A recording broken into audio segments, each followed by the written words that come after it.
안녕하세요. 이명기 목사입니다. 오늘은 민수기 31장 묵상입니다.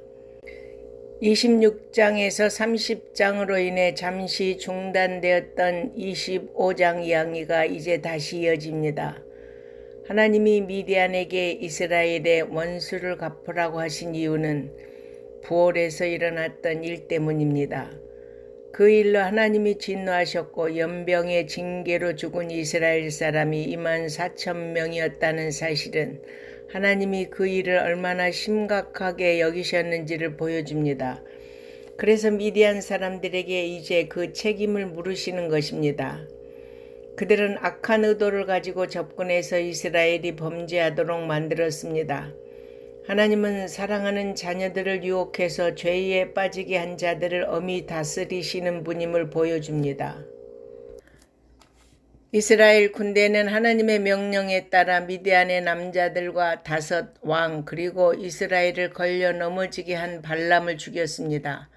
발람은 하나님의 영이 임함으로 이스라엘을 축복했지만 미디안 여인들에게 이스라엘 남자들을 유혹하게 해서 바알볼 제의에 동참하게 만든 죄로 인해 죽임을 당했습니다.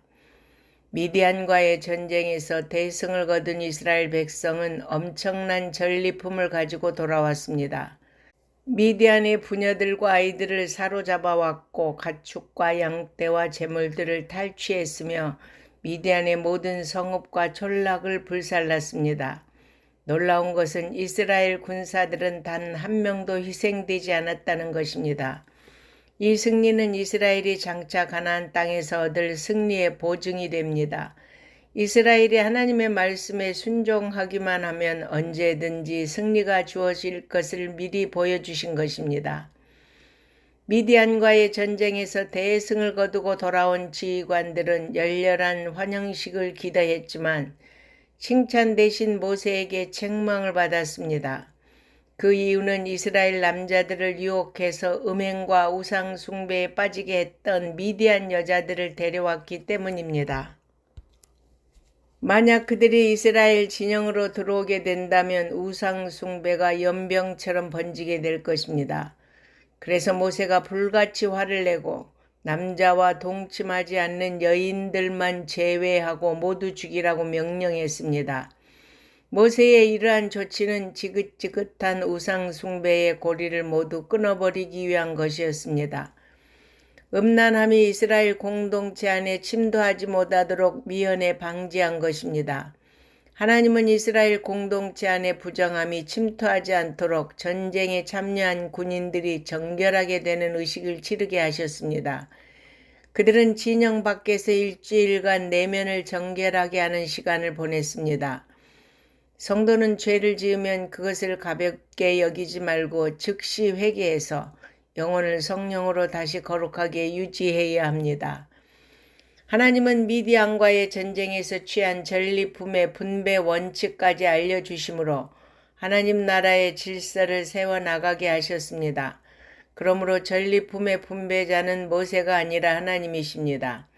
하나님은 전리품의 절반은 전쟁에 참여했던 군인들에게, 나머지 절반은 전쟁에 참여하지 않은 회중에게 나누어 주라고 하셨습니다. 군인들은 그들이 받은 몫의 일부를 하나님께 드렸고 그것은 제사장의 몫이 되었습니다. 회중이 받은 것의 일부는 여호와의 성막을 맡은 레위인들의 몫으로 주어졌습니다. 하나님은 각계각층 모든 백성의 필요를 두루 살피셨습니다. 그래서 이스라엘 공동체의 질서를 부여하셨습니다. 이런 지침이 없다면 승리 후에 이스라엘은 다툼과 분열을 경험할 수밖에 없었을 것입니다. 하나님은 욕심이 이스라엘의 하나됨을 파괴하지 못하도록 안전장치를 만들어 주셨습니다. 그런데 놀라운 일이 일어났습니다. 지휘관들이 자신들에게 주어진 각종 금폐물을 자발적으로 하나님께 드리러 나온 것입니다. 그들의 감사는 미디안과의 전쟁에서 단 한 사람의 희생자도 없이 모두가 무사히 돌아온 것에 대한 것이었습니다. 지휘관들은 군사들을 계수하면서 한 사람의 희생자도 나지 않았다는 것을 확인했을 때 그 감격은 이루 말할 수 없었을 것입니다. 그래서 자신들과 부하들의 생명을 주신 하나님께 아름답고 자발적인 감사를 드린 것입니다. 이들에게서 우리는 성숙한 신앙인의 모습을 보게 됩니다. 비록 자신이 많이 수고하고 남다른 노력을 기울였다 하더라도 모든 것이 하나님의 은혜임을 인정하고 감사하는 지휘관들처럼 우리 성도들도 범사에 하나님의 은혜와 도우심에 감사하는 성숙한 믿음의 성도들이 되기를 바랍니다. 아멘.